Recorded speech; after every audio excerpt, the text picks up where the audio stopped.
ஆண்டவரான இயேசு கிறிஸ்துவின் நாமத்தில் வாழ்த்துக்களை கொண்டு வருகிறேன். இந்த நேரத்தில் கூட மத்தேயு சுவிசேஷத்தை குறித்து நம்ம படித்துக் கொண்டிருக்கிறோம். போன வாரம் ஒரு வகுப்பில் நம்ம படித்தோம். மத்தேயுக்கான முன்னுரை இன்ட்ரோடக்ஷனை நம்ம பார்த்தோம். இந்த இரண்டாவது வகுப்பிலும் கூட நம்ம அதனுடைய இரண்டாவது மற்றும் அதிகாரத்தை குறித்து நம்ம படிக்க இருக்கிறோம். போன வாரம் வராதவங்களுக்கோசம் நான் போன வாரம் படித்த காரியத்தை சொல்லிவிட்டு இன்றைக்கான வகுப்புக்கு நேராக நம்ம வரலாம் அப்படின்னு நான் நினைக்கிறேன். மத்தேயு தன்னுடைய லெட்டரை எங்கே இருந்து எழுதுகிறார் என்பதற்கான ஒரு வரைபடத்தை கொடுத்துருக்கேன். நம்ம இங்க 2026 ஆண்டு நம்ம இருக்கிறோம். இயேசு கிறிஸ்துவின் பிறப்பு ஏடி 1ஆம் ஆண்டு இயேசு கிறிஸ்து பிறக்கிறார். நம்ம 2026 இருக்கிறோம். 33 ஆண்டுகள் இயேசு கிறிஸ்து பூமியில மனிதனாக வாழ்கிறார். அவருடைய மரணம் 33ஆம் ஆண்டு இயேசு கிறிஸ்துவின் மரணம், பிறப்பு. 33வது ஆண்டிலிருந்து 64ஆம் ஆண்டு வரைக்கும் இயேசு கிறிஸ்துவை கண்ட சீஷர்கள், இயேசுவோடு கூட பயணித்த சீஷர்கள் இயேசுனுடைய ஊழியத்தை செய்யறாங்க. இயேசு கிறிஸ்து மரித்து உயிர்த்தெழுந்த பிறகு 500க்கும் அதிகமான பேருக்கு தரிசனமானார் நம்ம வாசிக்கிறோம்.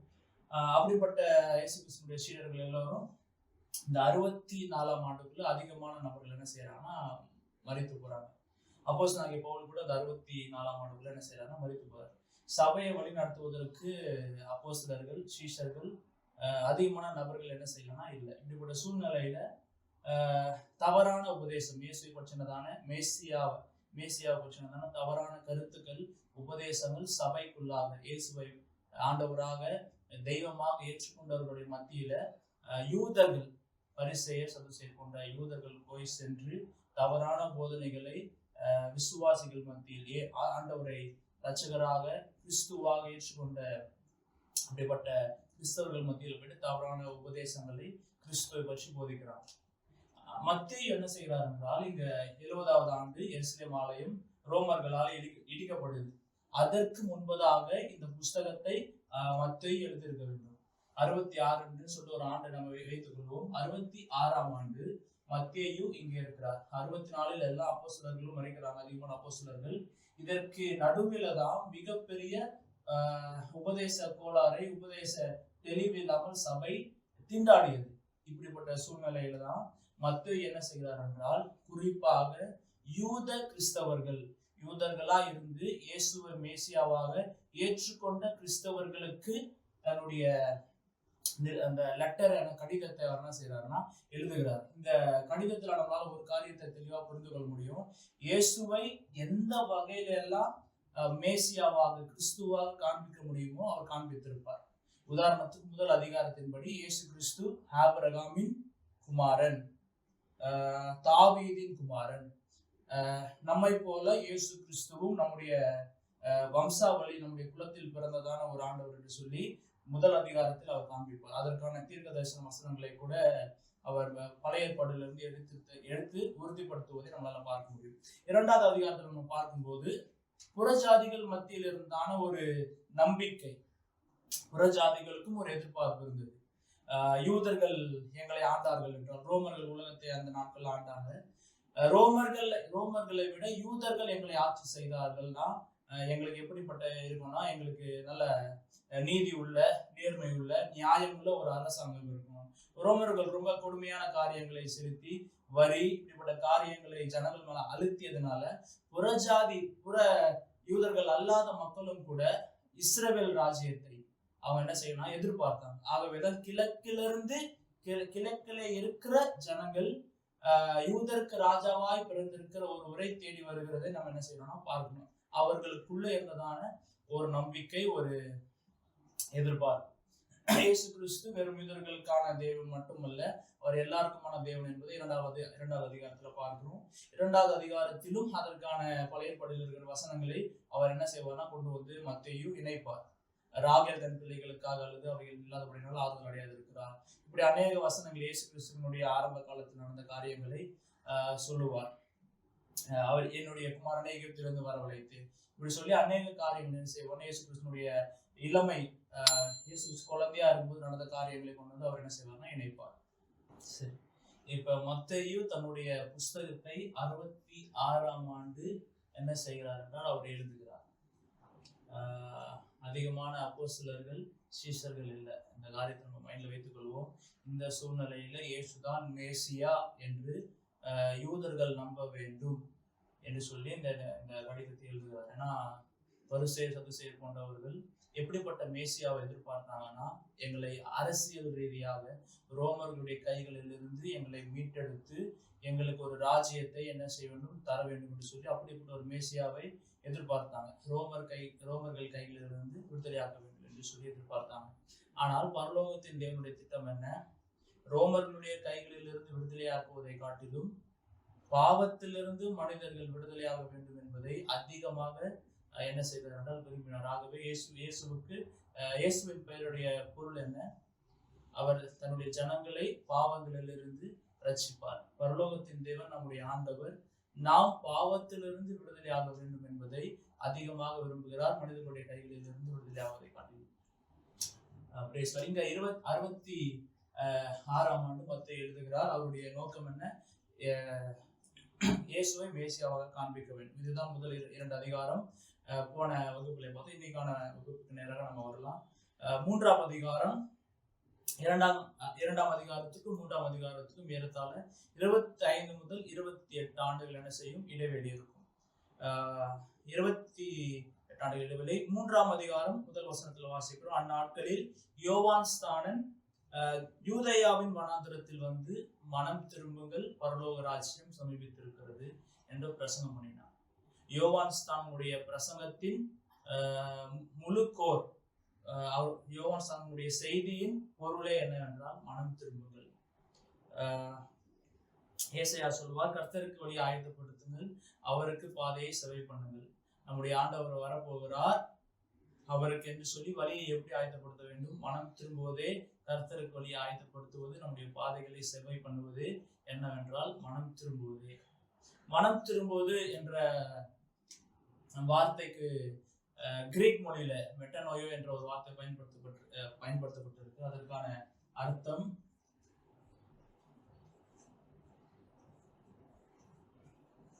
turn away, turn around, turn away, turn around from sin. பாவத்தை விட்டு தூரம் விலகி சென்று வாழ வேண்டும், அல்லது பாவத்தை விட்டு திரும்பி வாழ வேண்டும். இதுதான் பரலோகத்தின் செய்தி. தன்னுடைய தூதனை யோவான் ஸ்நானகனை அனுப்பி பரலோகம் நமக்கு அறிவித்ததான ஏறத்தாழ 400 ஆண்டுகள் இடைவேளை. பரலோகம் முதலாக ஒரு செய்தியை கொண்டு வருகிறது. 400 ஆண்டு கழித்து மனம் திரும்புங்கள், turn away, turn around from your sin. ஏனென்றால் தேவனுடைய ராஜ்யம் சீக்கிரம் பூமிக்கு வரப்போகிறது. அதற்கு முன்பதாக யோவான் ஸ்நானகனும் அந்த பரலோக ராஜ்யத்திற்கான அரசர் இயேசு கிறிஸ்துவும் என்ன செய்கிறார்? பூமிக்கு வருகிறார். இயேசு கிறிஸ்துவின் செய்தியும் கூட அதுதான், மனம் திரும்புங்கள், turn away, turn around from our sin. இதுதான் நாம் கர்த்தருக்கு என்று சொல்லி வழியை ஆயத்தப்படும். யோவான் ஸ்நானனாலே எல்லா ஜனங்களும் எருசலேமில் இருந்து, யூதேயா தேசத்திலிருந்து, யோர்தானை சுற்றி இருக்கிற எல்லா மக்களும் யோர்தானுக்கு வந்து யோவான் ஸ்நானனிடத்துல தங்களுடைய மேசியாக்கு வருகைக்கு ஆயத்தமாவதற்கு என்று சொல்லி தாங்கள் மனம் திரும்பி, பாவத்தை விட்டு மனம் திரும்பி யோவானாலே ஞானஸ்தானத்தை பெற்றார்கள். ஆனால் எல்லாருக்கும் ஞானஸ்தானத்தை கொடுத்த யோவான் ஸ்நானகன் தன்னிடத்தில் ஞானஸ்தானம் பெறுவதற்கு பரிசேயர் சதுசேயர் போன்றவர்கள் வரும்போது அவர்களுக்கு மாத்திரம் எச்சரிப்பை கொடுக்கிறார். மனம் திரும்புதலுக்கு ஏற்ற கனிகளை கொடுங்கள். அவர்களுக்கு ஒரு பெரிய நம்பிக்கை இருந்தது, தாங்கள் பெரிய பரிசுத்தவான்கள் என்றதான ஒரு எண்ணம் இருந்தது. நாங்கள் ஆபிரகாமின் குமாரர், நாங்கள் ஒருபோதும் ஒரு நாளும் எரிகிற அக்கினிக்கு நரகத்துக்கு போவது கிடையாது, நாங்கள் தேவனால் தெரிந்து கொள்ளப்பட்ட ஜனங்கள் என்று சொல்லி தங்களுடைய மாம்சத்தின் மேல் நம்பிக்கையா இருந்து அநேக காரியங்களை, பாவமான காரியங்கள் வாழ்க்கையில இருந்தாலும் அதை பெரிய ஒரு காரியமா எடுக்காமல் என்ன செய்தார்கள்? அவர்கள் இருந்தார். ஆகவேதான் யோவான் ஸ்நானகன் அவர்களுக்கு எச்சரிக்கை கொடுக்கிறார். உங்களுக்கு சொகுசான வாழ்க்கை என்ன செய்ய வேண்டாம், இருக்க வேண்டாம். லூக்கா புஸ்தகத்துல நல்லா பார்க்க முடியும்.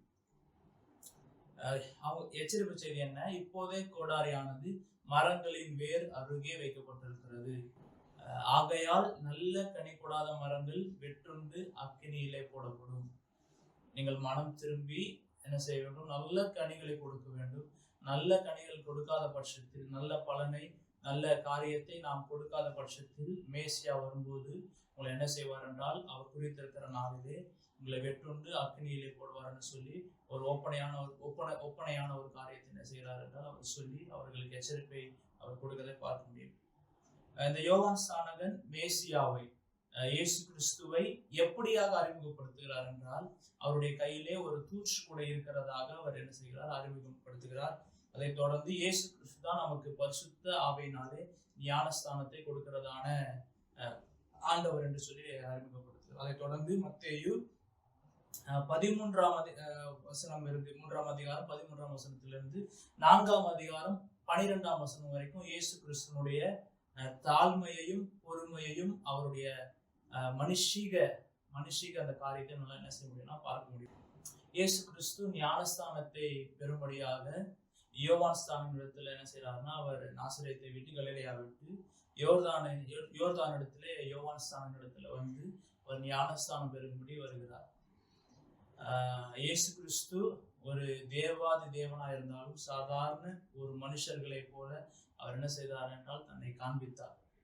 மனிதர்களோடு மனிதராக என்ன செய்கிறார் என்றால் வரிசையில அவர் நிற்கிறார். அவர் தேவன், ஆனாலும் பாவிகளோடு கூட என்ன செய்கிறார் என்றால் ஞானஸ்தானம் பெறும்படியாக அவருடைய வரிசையில நின்று அவர் ஞானஸ்தானத்தை பெற்று போவதை நம்ம என்ன செய்ய முடியும்னா பார்க்க. இயேசு கிறிஸ்துவின் ஒரு உன்னதமான குணாதிசயம் தாழ்மை. ஒரு உதாரணத்தோடு கூட நான் ஒப்பிட்டு சொல்ல விரும்புகிறேன். அம்பானி போன்ற ஒரு பணக்காரர், ஒரு முதலாளி என்ன செய்யறாருன்னா இருக்கிறார்.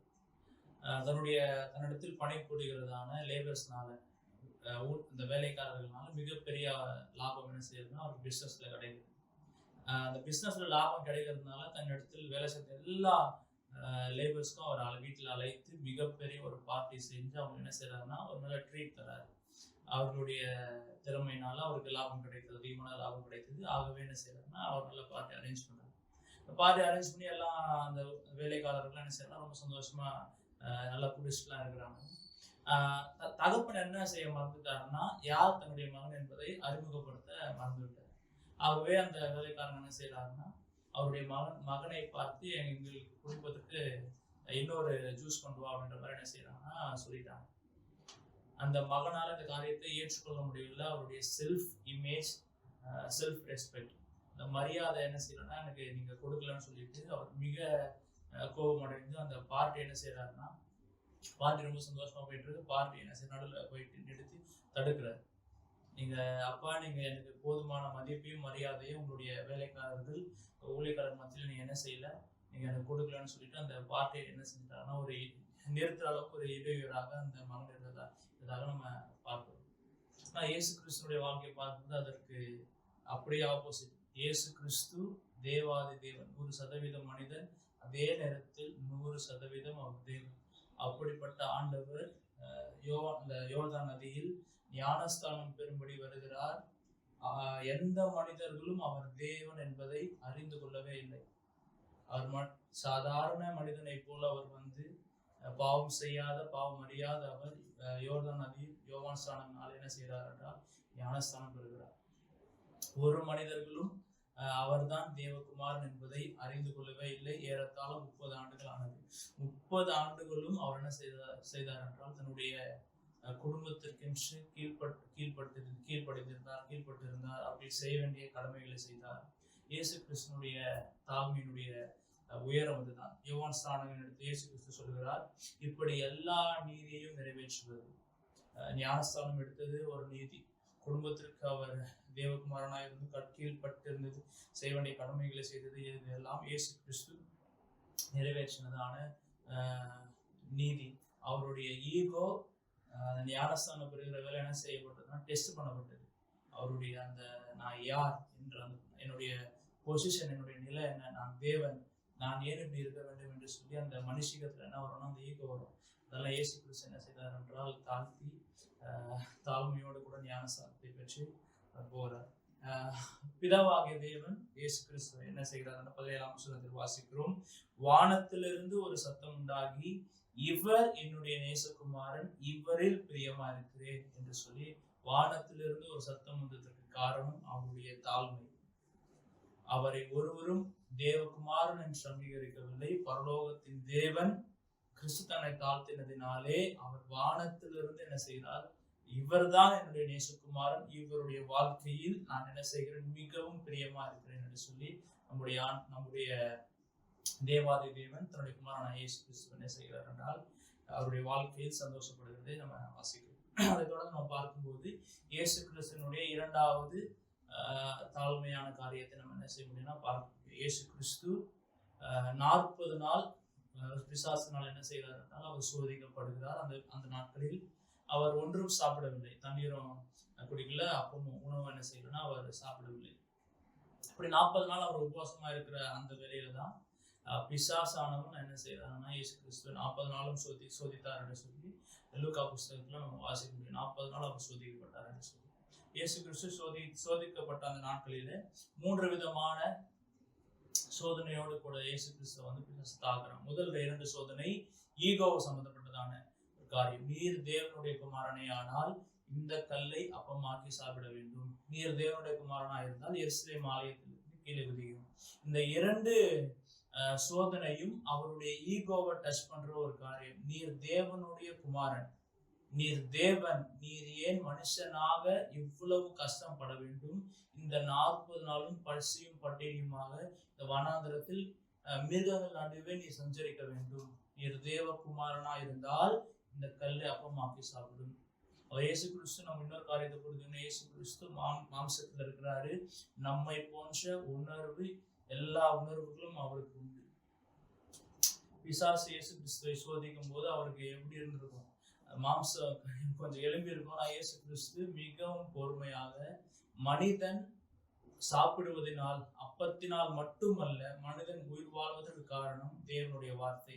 தேவனுடைய வாயிலிருந்து புறப்படும் வார்த்தையினால் ஒவ்வொரு மனுஷனும் உயிர் வாழ்கிறான். அவன் சாப்பிடும் உணவினாலும் அல்ல, குடிக்கும் தண்ணீரானாலும் அல்ல என்று சொல்லி முதல் சோதனை இயேசு கிறிஸ்து மேற்கொள்வதை பார்க்க முடியும். இரண்டாவது சோதனையும் தேவ வசனத்தினாலே அவர் மேற்கொள்கிறதை பார்க்க முடியும். எருசலேம் தேவாலயத்தில் போய் அவர் நிறுத்தி, இங்கிருந்து நீர் என்ன செய்ய வேண்டும்? கீழே குதிக்க வேண்டும். கீழே குதிக்கும் போது தேவன் உங்களை காப்பாற்றினால் உண்மையாகவே தேவன் உங்க மேல அக்கறையா இருக்கிற நான் புரிந்து கொள்றேன். அப்படி இல்லைன்னா தேவன் உங்க மேல என்ன செய்யல, அக்கறையா இல்லை அப்படின்ற மாதிரி பிசாசு இயேசு கிறிஸ்து சொல்லுகிறான். இயேசு கிறிஸ்து, நான் என்னுடைய ஆண்டவரை என்னுடைய பிதாவை நான் என்ன செய்கிறேன்? நம்புகிறேன். இந்த சூழ்நிலையிலும் நான் இவ்வளவு பலவீனமா இருந்தாலும் பிதாவாகிய தேவன் என் மேல் அக்கறையோடு கூட தான் இருக்கிறார் என்பதை நான் நம்புகிறேன். ஆகவே அவரை நான் பரீட்சை பார்க்க மாட்டேன் என்று சொல்லி அந்த 2வது சோதனையை செய்கிறார். 3வது சோதனை, அதுவும் மாம்சத்திற்கான சோதனை தான். எல்லாம், அதாவது 3வது சோதனை நம்ம வாசிக்கிறோம் 4ஆம் அதிகாரம் 8வது வசனத்தில். இயேசு கிறிஸ்துவை ஒரு உயர்ந்த மலை மேலே கொண்டு போய் நிறுத்தி உலகத்தின் சகல ராஜ்யங்களையும் காண்பித்து, நீ சாஷ்டாங்கமாய் விழுந்து என்னை பணிந்து கொண்டாய், இவைகளை எல்லாம் என்ன செய்கிறேன்? உமக்கு தருகிறேன். இவைகள் எல்லாம் உலக ராஜ்யங்கள், அவைகள் எல்லாம் எனக்கு கையளிக்கப்பட்டிருக்கிறது, எனக்கு கொடுக்கப்பட்டிருக்கிறது சொல்லி இயேசுவிடத்துல போய் என்ன செய்யறான்னா அவன் வேற பேசுறத பார்க்க முடியும். உலகமும் அதில் உள்ள எல்லா வருஷத்துக்கும் சொந்தக்காரர் தேவகுமாரன் தான். அதை ஆதாமும் ஏவாளும் தான் என்ன செய்தாங்கன்னா விசுவாசத்துல என்ன செய்தாங்கன்னா விற்று போட்டாங்க. அதை மீட்டெடுக்கும்படி அதற்கு சொந்தக்காரர் வந்திருக்கிறார். அவரிடத்துல என்ன செய்யறான்னா பிசாசு வேற பேசுறதை பார்க்க முடியும். அவனை இயேசு கிறிஸ்து தனக்கான அதிகாரத்தினால என்ன செய்கிறார்? செய்கிறார். எனக்கு பின்னாக போ சாத்தானே, அப்பாலே போ சாத்தானே என்று சொல்லி பிசாசை இயேசு கிறிஸ்து கடிந்து கொள்கிறதை நம்மளால என்ன செய்ய பார்க்க முடியும். இங்க நம்ம கற்றுக்கொள்ள வேண்டிய ஒரு பாடம் இருக்கிறது. ஒவ்வொரு நாளும் பிசாசு நம்மிடத்திலும் உலக காரியங்களை, பணம், இச்சை, ஆசை, இப்படிப்பட்ட காரியங்களை கொண்டு இவைகளை நீர் எடுத்துக்கொள்ளுங்கள் என்று சொல்லி நமக்கு என்ன செய்யறான்னா நமக்கு ஆஃபர் பண்றான். அவைகளை நம்ம பாவத்தை நம்ம பிசாசு கொடுக்கும்போது நம்ம எடுத்துக்கிட்டோம் அப்படின்னா அதுல சந்தோஷம் தான் இருக்கும். நீண்ட சந்தோஷம் கிடையாது, ஷார்ட் டைம் பிளஷர். அந்த ஷார்ட் டைம் பிளஷர் என்ன செய்ய வேண்டாம், நம்ம தவிர்ப்பது நமக்கு நல்லது. நம்முடைய போராயுதம் பிசாசு நம்மளை எந்த இடத்துல என்ன செய்வோம், மைண்ட்ல தான் என்ன செய்வோம்னா நம்மளை டார்கெட் பண்ணுவான். அந்த நேரத்துல பிசாசு மைண்ட்ல அப்படிப்பட்டதான ஆஃபர்ஸை கொண்டு வரும்போது இயேசு கிறிஸ்து சொன்னதை போல தேவன் நம்ம கொடுத்திருக்கிற அதிகாரத்தின்படி அவனை கடிந்து கொள்ள வேண்டும். எனக்கு நீ கொடுக்குற காரியங்கள் வேண்டாம் என்று சொல்லி இயேசு நாமத்துல என்ன செய்யணும், கடிந்து கொள்ள வேண்டும். பின்னாக போ சாத்தான் என்று சொல்லி எல்லாரையும் முன்னாடி கத்தி விட்டுறாதீங்க. நம்ம மனசுல என்ன செய்யணும்னா கடிந்து கொள்ளணும் பிசாசை.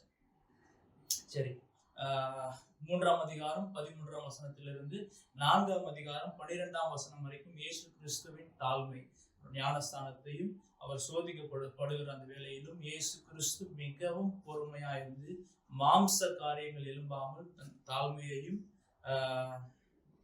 சோதனையும் ஜெயிச்சதை நம்ம என்ன செய்யறோம்னா இங்க பார்க்கிறோம். 4ஆம் அதிகாரம் 13ஆம் வசனத்திலிருந்து 25ஆம் வசனம் வரைக்கும் இயேசு கிறிஸ்துவனுடைய பப்ளிக் மினிஸ்ட்ரி, அவர் ஊழியத்தை என்ன செய்கிறார், அந்த நேரத்துல தான் என்ன செய்யறாருன்னா தொடங்குறார்.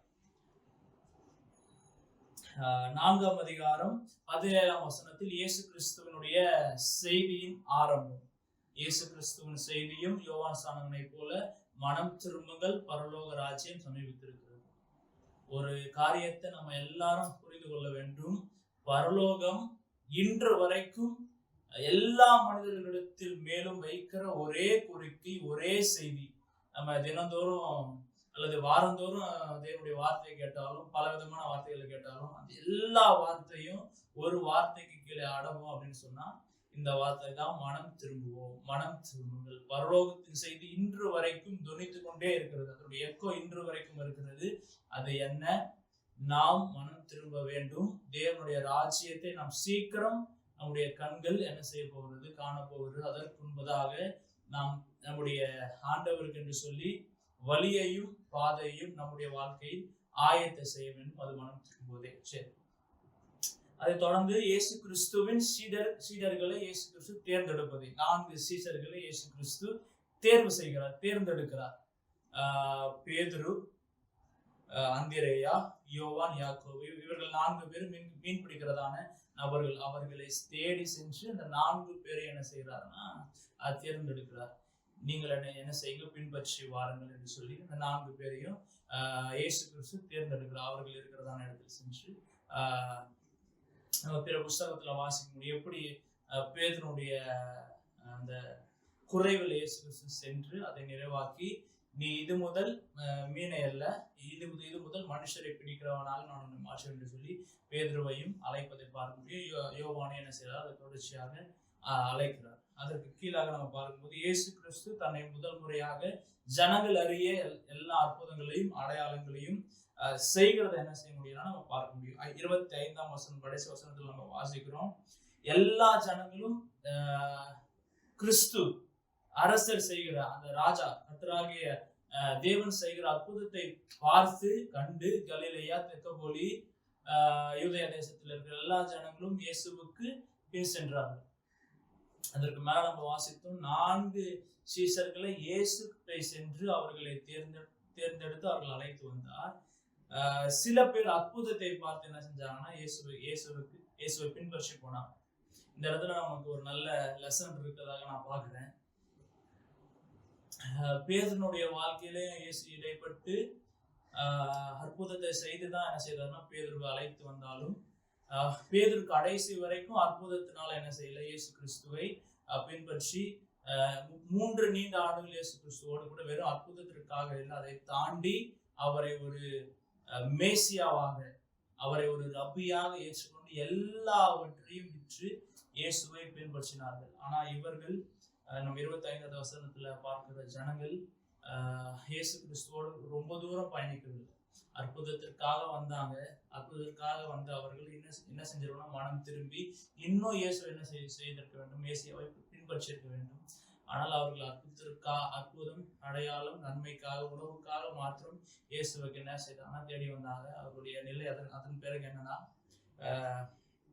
பிசாசு கொடுக்கிற கண்களின் நிச்சயம், மாம்சத்தின் நிச்சயம், ஜீவனத்தின் பெருமை, இவைகளினாலே அவர்கள் பிடிக்கப்பட்டு இயேசுவோடு கூட ரொம்ப தூரம் அவர்கள் பயணிக்க முடியாம, சில காரியங்களை இயேசுக்காக அவர்கள் விட முடியாம போயிட்டாங்க. இயேசு கிறிஸ்து சீஷர்கள் தன்னை பின்பற்றி வந்த சீஷர்களுக்கும் ஜனங்களுக்கும் அவர் சொன்ன செய்தி, ஒருவன் என்னை பின்பற்றி வர விரும்பினால் அவன் தன்னைத்தான் விடுத்து தன் சிலுவை எடுத்துக்கொண்டு அனுதினமும் என்னை பின்பற்ற வேண்டும். இந்த காரியத்தை அவர்கள் கேட்ட உடனே இயேசுவை பின்பற்றி வர அவர்கள் என்ன செய்யவில்லை, ஜனங்கள் விரும்பவில்லை. அதிகமான ஜனங்கள் இயேசுவை பின்பற்றி போனாலும், அற்புதங்கள் அடையாளங்களை பார்த்து பின்பற்றி போனாலும், இயேசுவோடு கூட நீண்ட தூரம் என்ன செய்யவில்லை, பயணிக்க முடியவில்லை. நம்ம இன்னைக்கு கடைசியா நம்ம முடிக்க போறோம். நம்ம டேக் அவே, வீட்டுக்கு போகும்போது எடுத்துட்டு கொண்டு போக வேண்டிய காரியம் என்னன்னா, இயேசு கிறிஸ்துவுக்கு நம்ம எப்படிப்பட்ட மக்களாக ஜனங்களாக இருக்கிறோம். இயேசு கிறிஸ்துவுக்காக சில காரியங்களை விட்டு நம்முடைய வாழ்க்கையில் இயேசு கிறிஸ்து கொடுக்கிற சிலுவையை எடுத்துக்கொண்டு அனுதினமும் பின்பற்றி போகிற சீசர்களாக மக்களாக கிறிஸ்தவர்களாக நம்ம இருக்கிறோமா, அல்லது தேவைக்காக கடமைக்காக ஏதோ ஒரு சுய நோக்கத்தோடு கூட நம்ம ஆலயத்திற்கும் இயேசுவை கிறிஸ்தவர்களாக நம்ம இருக்கிறோமா என்பதை என்ன செய்யணும்னா பார்க்க வேண்டும். மொத்தம் இன்று இந்த வகுப்போடு கூட 4 அதிகாரத்தை என்ன செஞ்சிருக்கோம்னா பார்த்துருக்கிறோம். போன வகுப்புல முதல் 2 அதிகாரத்தை பார்த்தோம். இந்த வகுப்புல கூட 2 அதிகாரத்தை என்ன செஞ்சிருக்கோம்னா பார்த்தோம். மொத்தம் 4 அதிகாரத்தை என்ன செய்திருக்கிறோம், பார்த்து முடித்திருக்கிறோம். இது வரைக்கும் போதும். அடுத்த வகுப்புல மீதி இருக்கிற காரியங்களை நம்ம பார்க்கலாம். மலை பிரசங்கத்தை அடுத்த வகுப்பு நம்ம என்ன செய்ய போகிறோம், பார்க்க போகிறோம், நோடிக்க போகிறோம். மத்தேயு புஸ்தகத்தை நம்ம புரிந்து கொள்ள வேண்டும் என்று சொன்னால் இந்த காரியங்கள் மிக மிக அவசியம். இந்த காலகட்டத்தை நம்ம புரிந்து கொண்டோம் அப்படின்னா மத்தேயு சுவிசேஷத்தை, அவருடைய நோக்கத்தை, அவருடைய பார்வை நம்ம எளிமையாக புரிந்து கொள்ளலாம். தொடர்ந்து எங்களுடைய சேனலை பாருங்க, சப்ஸ்கிரைப் பண்ணுங்க. Okay, god bless you.